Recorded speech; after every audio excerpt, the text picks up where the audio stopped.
खामोश वाकयात में नए आने वाले दोस्तों से गुजारिश है कि चैनल को ज़रूर सब्सक्राइब कर दें और बेल आइकन पर ज़रूर क्लिक करें ताकि हर नई आने वाली वीडियो का नोटिफिकेशन आपको बर वक्त मिल सके। तो चलते हैं आज के एपिसोड की जानिब। Amazing amazing amazing. Daniyal English के एक लफ्ज को मुंह में रट्टा मारता हुआ क्लासरूम की तरफ जा रहा है। बस हो गया याद। शाबाश Daniyal, you are very intelligent. Daniyal ने खुद ही अपना हाथ घुमाकर खुद को शाबाशी थपकी दी और फिर फकरिया अंदाज से आंखों पर ऐनक लगाकर क्लासरूम की तरफ जाने लगा। ओ अलीजे जी, आप यहाँ? मुझे पता था कि आप मेरा पीछा जरूर करेंगी, मगर इतना अंदाजा नहीं था कि आप ढूंढते हुए इंजीनियरिंग डिपार्टमेंट में ही घुस आएंगी। दानियल क्लास में घुसते ही अलीजे को अपनी क्लास में देखकर अलीजे की कुर्सी के पास स्टाइल मारकर खड़ा हो गया था। Oh hello mister, who are you? तुम्हें सेंस नहीं है क्या कि क्लास में मुंह उठाकर नहीं घुसते? अलीजे के इस खतरनाक और हैरानकुन रवैये को देखकर दानियाल ने हैरानगी से ऐनक आंखों से उतार ली। अलीजे जी, मैं आपका friend Daniyal. Just shut up, ये हमारी टीचर हैं। तुम क्या कर रहे हो? होश में तो हो? क्लास सीआर दानियाल को आंखें दिखाता हुआ बोला। टीचर? दानियाल हैरानगी से अलीजे को देखने लगा। Gate out from class. हैं जी? दानियाल का मुंह खुला का खुला रह गया। I said get out from my class. I think oh क्या it's little sorry in the morning. Daniyal अपनी ऐजाद करदा इंग्लिश की रटी हुई लाइन बड़बड़ाता हुआ क्लास से बाहर निकल गया। कुछ देर बाद क्लास सीआर एक लड़के साथ बाहर आया और दानियाल को बाहर खड़ा देखकर बोला, ओए तुम पागल हो? मरवाओगे हमें क्या? मैंने कुछ नहीं किया, ये लड़की तो मेरी दोस्त है। ए, तू पागल तो नहीं हो गया क्या? ये इंग्लिश की टीचर हैं, इंग्लिश डिपार्टमेंट से आई हैं। ओ जाओ, शी आज माई क्लोजिंग वेरी मच फ्रेंड। तू ना अपनी इंग्लिश पर कंट्रोल रख और इस बकवास पर भी, वरना वो पूरी क्लास की वार्ड लगा देगी। दूसरे लड़के ने समझने के अंदाज में दानियाल को थपकी दी और दोनों वहां से चल दिए। How much it's amazing possible that Aliza was come our teacher. मोहब्बत से ज्यादा मोहब्बत है तुमसे, ये दिल कह रहा है कसम से कसम से। तुम्हें चाहती हूँ मैं चाहत से ज्यादा, ये रब जानता है कसम से कसम से। हरम मुंह में गाना गुनगुनाते गुनगुनाते कमरे में मौजूद फर्नीचर साफ कर रही है। तुम यहाँ क्या कर रही हो? हरम ने एकदम घबराकर पीछे देखा तो जिब्रान खड़ा था, जो अभी अभी नहाकर अटैच बाथ से निकला था। वो मैं फर्नीचर साफ करने आई थी। हरम एकदम सहम चुकी थी। उसके मुंह से कांपती हुई आवाज बमुश्किल बाहर आई थी। कितनी बार तुम लोगों को समझाया जाए तो समझ आएगी कि जब तक मैं कमरे में हूं यहाँ कोई कुछ भी नहीं करने आएगा। वो मुझे, जाओ यहाँ से। इससे पहले कि हरम कुछ बोलती, जिब्रान ने चीख कर कहा। सहमी हुई हरम नजरें झुकाए कमरे से बाहर आ गई। उसके दिल की धड़कन तेज तेज धड़क रही थी कि वो अचानक मरियम से जा टकराई। क्या हुआ हरम, इतनी घबराई हुई क्यों हो? मरियम ने हरम के जर्द चेहरे से हरम की घबराहट भांप ली थी। बाजी, वो मैं इस कमरे में सफाई। हरम ने जिब्रान के कमरे की तरफ इशारा किया। हरम, तुम्हें किसने कहा था इस कमरे में जाओ? बाजी, मैं अचानक सफाई करती। अच्छा, मैंने जो सामान भिजवाया था वो मिल गया था क्या? मरियम ने हरम की बात काटते हुए अपनी बात रख दी। जी बाजी, बहुत अच्छे कपड़े थे, पसंद आए तुम्हें? मरियम शफकत भरी नजरों से हरम को देखते हुए बोली। जी बाजी, बहुत अच्छे थे, हरम ने फर्जी साथ जवाब दिया। हरम खड़ी तो मरियम के पास थी, मगर उसका ध्यान अभी भी कमरे में ही था। अच्छा हरम, रात मुझे एक पार्टी में जाना है, तो तुम भी तैयार हो जाना, मैं अकेली वहां बोर हो जाऊंगी। मैं बाजी? हरम, जो ज़हनी तौर पर कमरे में थी, अब होश में खड़ी मरियम को सवालिया नजरों से देख रही थी। हाँ हरम, तुम क्यों, तुम्हें कोई काम है क्या? नहीं बाजी, वो दाऊद की फिक्र न करो, मैं उससे बात कर लूंगी। हरम खामोशी से नजरें झुकाए खड़ी है। अब ठीक है ना? जी बाजी। अच्छा जाओ, नाश्ता तैयार करो, 10 बजने वाले हैं। दानियाल मुंह लटकाए पार्क की घास पर बैठा घास में उंगलियां घुमा रहा है। अरे दानियाल, तुम यहाँ ऐसे क्यों बैठे हो? अलीजे पार्क में वॉक करती करती दानियाल को देखकर उसके पास आ पहुंची थी। दानियाल ने एक नजर अलीजे को देखा और फिर वापस घास की तरफ देखने लगा। क्या हुआ दानियाल, सुबह वाली बात पर अभी तक गुस्सा हो क्या? दानियाल सुनो तो, इधर देखो, मैं वहाँ टीचर थी और तुम पहले दिन ही ऐसे बात कर रहे थे। क्लास वाले क्या सोचते? तो मुझे तुम्हें मजबूरी में क्लास से आउट करना ही था। दानियाल, अरे बाबा, मुझे बिल्कुल आइडिया नहीं था कि वो तुम्हारी क्लास है और ना मैं इस सब के लिए तैयार थी। दानियाल मुसलसल खामोश। अच्छा बाबा, क्लास से निकालने के लिए सॉरी। अरे अलीजे जी, क्लास में तो रोज टीचर मुझे निकाल ही देते हैं। वो क्यों भला? अलीजे हैरानगी से बोली। अच्छा ये बताओ, उदास क्यों बैठे हो? अलीजे दानियाल को खामोश देखकर बोली। उदास नहीं हूँ, वो फरिया जी का इंतजार कर रहा हूँ। उसने तुम्हें यहाँ बुलाया हुआ क्या? बुलाया तो था अलीजे जी। वो तो। अलीजे कुछ कहते कहते रुक गई। दानियाल हैरानगी से अलीजे को देखने लगा। मेरा मतलब उसने यहाँ क्यों बुलाया? वो तो यहाँ बहुत कम आती है। पता नहीं अलीजे जी, तुम्हें लगता है कि वो तुम्हारे साथ किसी हद तक मुखलिस है? Yes I know she was sincering with me. कनाओ, तुम ना मेरे सामने बस अपनी इंग्लिश पर काबू रखा करो। अलीजे बनावटी गुस्सा मुंह पर लाकर बोली। हाँ बस बस, मुझे पता चल गया कि आप हमारी इंग्लिश टीचर हो। Let's go for a walk. Not going. मेरा मतलब फरीहा जी आ गई तो क्या सोचेंगी? वो नहीं आने वाली, चलो उठो। अलीजे ने एक थपकी दानियाल की कमर पर दी। पक्का ना अलीजे जी? अगर वो आ गई तो, और मैं आपके साथ हुआ तो उनको बुरा लगेगा ना? दानियाल अलीजे की आंखों में देखता हुआ बोला। वैसे अलीजे जी, वो आएंगी क्यों नहीं? भाड़ में जाओ तुम और तुम्हारी फरीहा जी। अलीजे वहां से उठकर खुद ही अकेली वॉकिंग ट्रैक की तरफ चल दी। अरे सुने तो अलीजे जी, अभी आपने इंग्लिश में क्या बोला था? वॉक वाला। दानियाल अलीजे के बराबर चलता हुआ वॉक करने लगा। क्यों? अरे बताएं तो। Let's go for a walk. इतनी कमजोर अलीजे जी। अलीजे चलते चलते आंखें छोटी करके दानियाल को घूरने लगी। No is M R was were, मतलब कुछ भी। आपको ना 10th सीखने चाहिए। दानियाल हंसते हुए बोला। अब तुम्हारी फरीहा जी को बुरा नहीं लगेगा क्या? अलीजे दानियाल की बात को इग्नोर करते हुए बोली। नहीं, मैं उनको समझा लूंगा कि अलीजे जी साथ चलने की जिद कर रही थी। You know how much she loved me every time. Oh God. Alizeh ने चलते चलते दानियाल को धक्का दिया और खुद आगे की तरफ तेज तेज चहलकदमी करने लगी। हरम हस्बे रवायत जरूरी काम मुकम्मल करने के बाद आज फिर पीर साहब के आस्थाने पर दुआ मांगने आई थी। आज यहाँ कोई नजर नहीं आ रहा। हरम ने इधर उधर देखते हुए सफाई करने वाले से सवाल पूछा। बहन, आप पहली बार आई हैं क्या? नहीं, मैं पहले भी आती हूँ। कैसी मुरीदनी है आप? आपको नहीं पता आज का दिन सफाई के लिए मखसूस है? पीर साहब से नहीं मिल सकती क्या? नहीं। सफाई वाले ने हरम को देखे बगैर जवाब दे दिया। हरम ने इर्द गिर्द देखा और फिर आस्तगी से बोली। क्या कोई हल नहीं निकल सकता? नहीं, बिल्कुल नहीं। अच्छा आप ये ले लें, अब तो मिलवा दें। सफाई करने वाले ने हरम की तरफ से बढ़ाया गया 50 का नोट जल्दी से पकड़कर जेब में डाला। जाओ बहन, वो दरगाह के अंदर है सरकार। जी शुक्रिया भाई। अच्छा सुनो बहन। सफाई वाले की आवाज सुनकर हरम रुककर पीछे देखने लगी। मेरा मत बताना, और इन पैसों का? अच्छा नहीं बताती। हरम दरवाजे के पास पहुंचकर अंदर झांकती है और फिर खामोशी से अंदर दाखिल होकर दरगाह के अंदर बनी कब्र के पास बैठ जाती है। पीर दिलदार शाह कुछ देर दुआ में मसरूफ रहने के बाद हरम की तरफ मतवज्जा होते हैं। तुम आज फिर आ गई? हरम खामोशी से सर झुकाए बैठी है। पीर दिलदार शाह ने माचिस पकड़कर दिया जलाया और फिर तीली की आग बुझाते हुए बोला। देखो, मैं तुम्हें यहाँ आने से रोक तो नहीं सकता, सिर्फ समझा सकता हूँ कि ये राह बड़ी मुश्किल है। मैं जानती हूँ, तभी आपके पास आई हूँ। अगर नूर कर सकती है तो मैं क्यों नहीं? हरम ने दिल में सोचते हुए जवाब दे दिया था। अच्छा क्या चाहती हो तुम? आप तो सब जानते हैं सरकार, आपसे क्या छुपा है। यहाँ सभी मजबूर हैं, शायद तुमसे भी ज्यादा। पीर साहब, मुझे सुकून वाली जिंदगी चाहिए। मैं भी चाहती हूँ कि मेरा बड़ा सा घर हो, पुरसुकून बिस्तर हो, और ये लो चाबी और बाहर बने पैसों वाले बक्से से पैसे निकाल लो। पीर साहब ने हरम की बात मुकम्मल होने से पहले काट दी और चाबी हरम की तरफ फेंक दी। नहीं बाबा जी, मेरा ये मतलब नहीं था। जिंदगी में हर चीज हर शख्स के लिए नहीं होती। मुश्किलात और आसानियां जिंदगी का हिस्सा हैं। जो किस्मत में हो वही मिलता है। मुश्किलात के हल के लिए ही तो खुदा ने आप जैसों को बनाया है। आप तो किस्मत बना भी सकते हैं और बिगाड़ भी। तुम अपनी किस्मत में क्या तब्दीली चाहती हो? पीर दिलदार शाह कुछ देर सोचने के बाद बोला। हरम ने एक नजर पीर दिलदार के पुरनौर चेहरे की तरफ देखा और फिर नजरें झुकाते हुए बोली। सिंधु पैलेस की तरह एक पैलेस, बेशक इससे थोड़ा छोटा ही हो। एक और मुर्गी। पता नहीं ये अमीरी का शौक कितनी नासमझ लड़कियों को मेरे बिस्तर की जीनत बनाएगा। पीर दिलदार शाह हरम की ख्वाहिश सुनकर दिल ही दिल में मुस्कुराने लगा।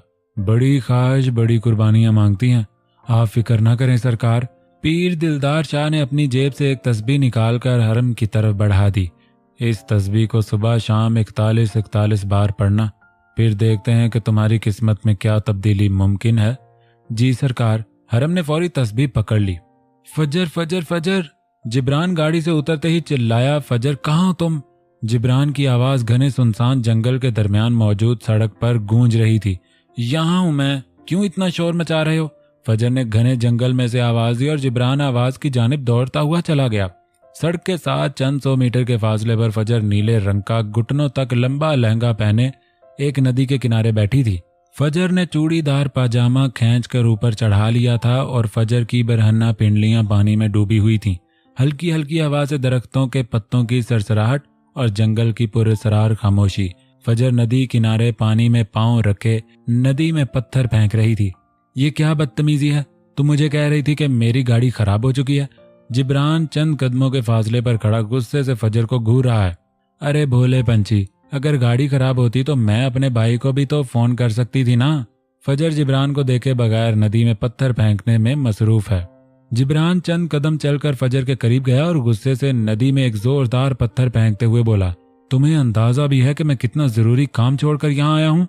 फजर ने मुस्कुराकर जिब्रान की तरफ देखा और लंबा सांस लेकर बोली, ओ मिस्टर, तुम्हें अंदाजा है कि मैं कितना रिस्क लेकर यहाँ पहुंची हूँ? रिस्क? तुम एक इंतहाई फजूल किस्म की लड़की हो, जिब्रान मुंह बनाते हुए बोला।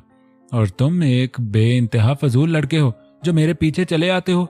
मैं तुम्हारे पीछे? तुमने मुझे कहा था कि मेरी गाड़ी खराब हुई है। फजर नदी किनारे से उठकर अपना लहंगा दोनों हाथों से उठाकर नंगे पांव चलती हुई जिब्रान की तरफ आती है। अच्छा, मैं कहती हूँ इस नदी में छलांग लगा दो, तो लगा दोगे क्या? जिब्रान ने अपनी जेब से पिस्टल निकालकर फजर की गर्दन पर रखा। तुम किसी दिन बेमौत मरोगी। जिब्रान की आंखें गुस्से से लाल थीं। फजर ने हाथ की 2 उंगलियां जोड़कर पिस्टल बनाया और जिब्रान के सीने पर रखते हुए बोली, बाबू, गुस्सा हमें भी आता है और माँ कसम तुमसे ज्यादा आता है। और जिस दिन गुस्से में आ गए ना, तो तेरे सीने में इतनी गोलियां उतारेंगे कि सीने पर सुराख गिनते रह जाओगे। धमकी दे रही हो? नहीं, ऑफर कर रही हूँ कि हमसे दुश्मनी तुम्हें भारी पड़ सकती है। काश कि तुम्हारी जगह कोई और होता तो मैं अभी इसी वक्त इसे जमीन में गाड़ देता। फजर जिब्रान की आंखों में देखती हुई बोली, मेरी जगह कोई और होता तो तुम यहाँ होते। ये खुशफहमी जितनी जल्दी तुम अपने दिल से निकाल लो उतना ही बेहतर रहेगा। जिब्रान ने गुस्से में अपनी आंखें छोटी कर ली थी। तुम्हारी इन वहशत भरी आंखों ने ही हमें तुम्हारा दीवाना बना रखा है। फजर ने अपनी एड़ियां उठाई और जिब्रान के होंठों को चूमते हुए पीछे हट गई। जिब्रान फजर को पकड़ने के लिए आगे बढ़ा, मगर फजर किसी नाजुक तितली की तरह हाथों से निकलती हुई होंठों पर मुस्कुराहट सजाए अपना लहंगा समेटे हुए दरख्तों की तरफ भागने लगी। फजर भागते भागते पीछे मुड़कर जिब्रान को आता देखती और हंसती हुई घने जंगल में एक नीम लेटे हुए दरख्त के साथ टेक लगाकर लेट गई। बस बस, और नहीं भागा जाएगा। फजर ने अपने ऊपर झुके हुए जिब्रान के सीने पर दोनों हाथों को रखकर जिब्रान को और नीचे आने से रोक दिया था। ये क्या हरकत है? जिब्रान ने मानी के अंदाज में आस्तगी से सरगोशी की। तुम्हारा मुझ पर कोई हक नहीं, समझे? फजर ने बनावटी मुंह बनाते हुए मुंह एक तरफ को फेर लिया। तो जो तुमने अभी किया वो क्या था? क्या तुम मुझ पर हक रखती हो? बिल्कुल, मैं तो रखती हूँ। कैसा हक? फजर ने जिब्रान का हाथ पकड़कर अपने धड़कते दिल पर रखा और जिब्रान की आंखों में देखते हुए बोली, महसूस करो, ये वाला हक। ये वाला हक सिर्फ तुमको ही हासिल है क्या? हाँ, सिर्फ मुझे। जिब्रान ने फजर की दोनों कलाइयों को पकड़कर नीचे किया और खुद फजर पर झुकते झुकते फजर के होंठों के पास पहुंच गया। छोड़ो मुझे। कलाइयां छुड़ाने की कोशिश में फजर की कलाइयों में पहनी चूड़ियों के खनकने और टूटने की आवाज और जिब्रान के होंठों का फजर के होंठों पर लम्स। जिब्रान ने फजर के निचले होंठ को अपने होंठों में दबाकर चूसा। अगले ही लम्हे फजर ने अपना होंठ आजाद करवाकर मुंह दूसरी तरफ कर लिया। जिब्रान की गर्म सांसें फजर को अपनी गर्दन पर महसूस हो रही थी।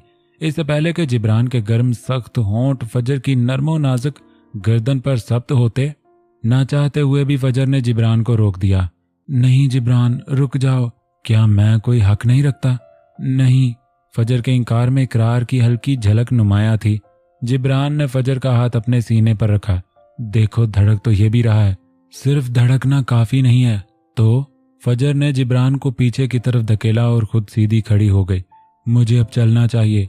क्या वाकई में ही तुम जाना चाहती हो? हाँ, मुझे जाना है। फजर एकदम जिब्रान को इग्नोर करते हुए बोली, चलो चलें। जिब्रान खामोशी से वापस गाड़ी की तरफ चल पड़ा। अचानक एक जोरदार चीख जिब्रान, जिब्रान, जिब्रान। अब क्या है? जिब्रान ने पलटकर पीछे देखा तो फजर जमीन पर बैठी पांव दबाए बैठी थी। कुछ नहीं, फजर बनावटी मुंह बनाते हुए। अब क्या हुआ? जिब्रान ने वापस आकर फजर के पांव को देखा जहां से हल्का हल्का खून बह रहा था। फजर खामोश। जंगल में नंगे पांव घूमोगी, ये तो होगा ही। दुपट्टा कहाँ है तुम्हारा? फजर खामोशी से पांव पकड़कर बैठी है। ओ मैडम, मुझे और भी काम है। दुपट्टा कहाँ तुम्हारा? गाड़ी में है शायद। और तुम यहाँ बगैर दुपट्टे और जूते के क्या कर रही थी? फजर खामोश। मुझे गुस्सा आ रहा है, तुम कुछ बोलती क्यों नहीं? जब सवाल जवाब खत्म हो जाएं तो बता देना। ठीक है, बैठी रहो यहाँ, मैं जा रहा हूँ। जिब्रान गुस्से से चल पड़ा। समझता क्या है खुद को, ज्यादा अगर दिखाता है। फजर मुंह में ही बड़बड़ाई। चलो अब उठो। जिब्रान कुछ देर बाद फिर वापस पलट आया था। फजर खामोश।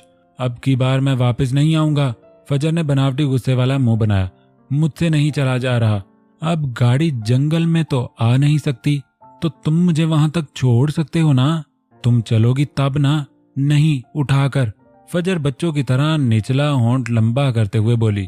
ऐसा कुछ नहीं होने वाला, समझी तुम? जिब्रान घूरते हुए बोला। ठीक है फिर जाओ तुम, मैं खुद ही आ जाऊंगी। जिब्रान अपने गुस्से पर काबू पाने के लिए माथे पर हाथ फेरने लगता है। क्या चीज है, कहाँ फंस गया हूँ? जिब्रान दिल ही दिल में खुद को कोस रहा है। फजर नीचे मुंह करके हंसी पर कंट्रोल करते हुए खुद को शाबाशी दे रही थी। शाबाश फजर, अब आएगा लाइन पर।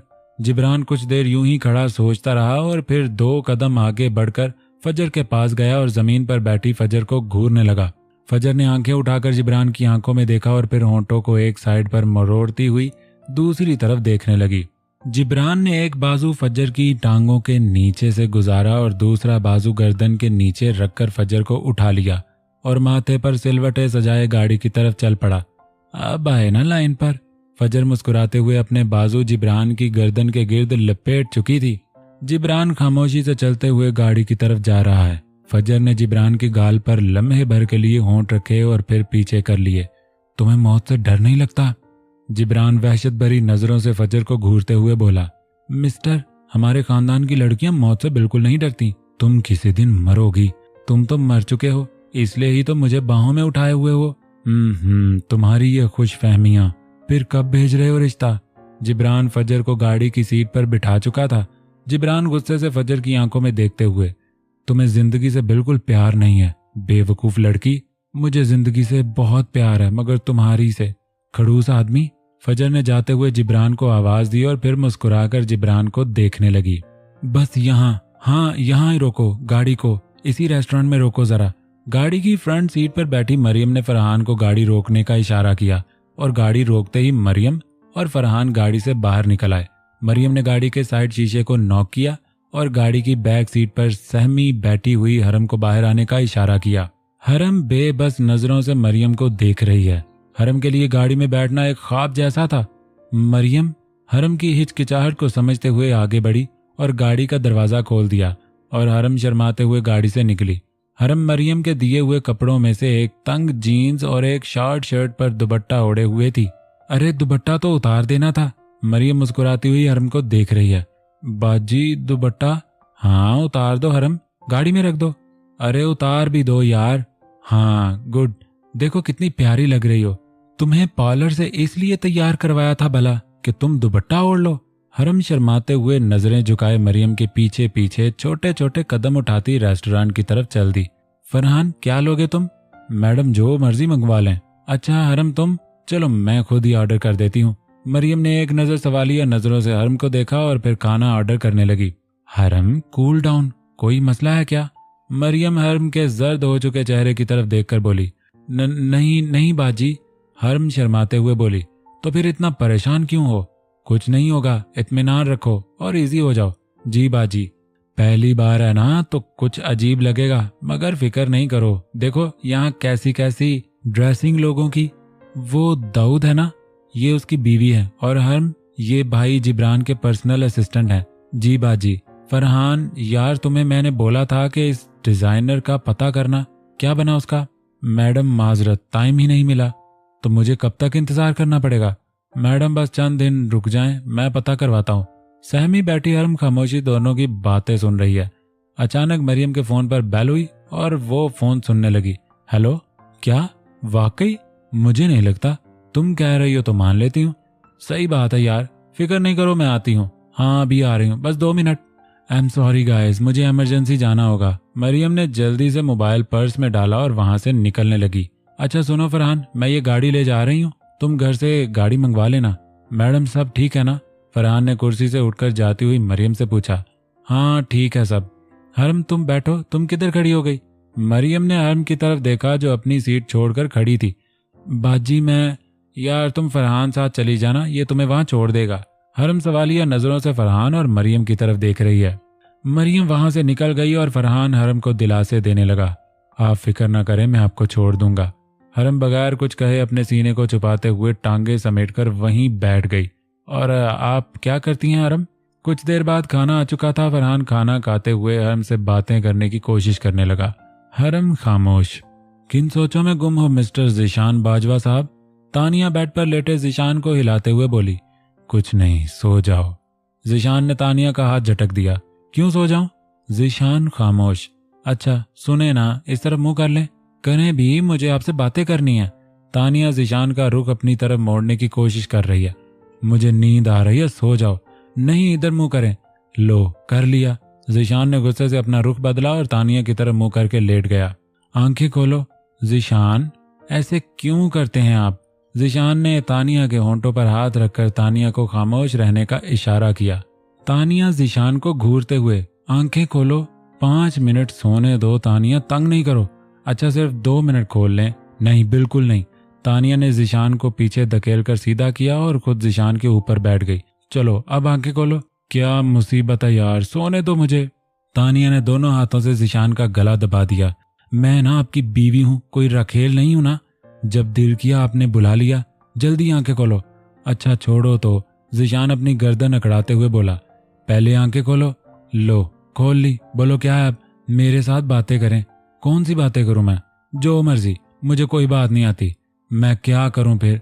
तानिया मुंह बनाते हुए बोली। जो मर्जी करो, बस नीचे उतरो, मुझे सोना है। मुझे नींद नहीं आ रही। तो मैं क्या करूं? मुझे तो आ रही है ना। कुछ करें ना आप। अच्छा क्या करूं बोलो, कुछ रोमांटिक सा। ज़ीशान ने तानिया को नीचे धकेल दिया। चलो खामोशी से सो जाओ। तानिया ने अपने होंठ ज़ीशान की गर्दन के करीब किए और आस्तगी से चूमने लगी। ज़ीशान खामोशी से सो रहा। तानिया ने अपने दांत गर्दन पर रखकर काटना शुरू किया। क्या मुसीबत है यार।